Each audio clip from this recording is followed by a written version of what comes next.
Hi hello. Tomato plantation day 7. ಇವತ್ತು tomato plantation ಮಾಡಿ 7 days ಆಯಿತು.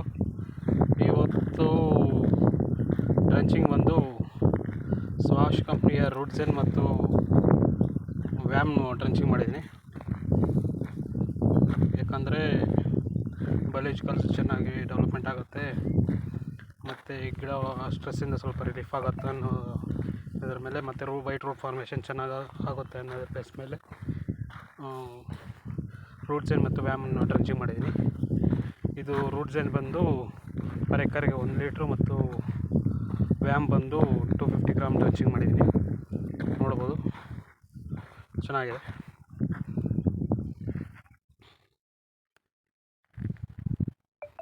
ಡ್ರಂಚಿಂಗ್ ಮಾಡಿದ್ರಿಂದ ಸ್ಟ್ರೆಸ್ಗೆ ರಿಲೀಫ್ ಆಗಿದೆ. ಅಂದರೆ ಮೊಳಕೆಗಳು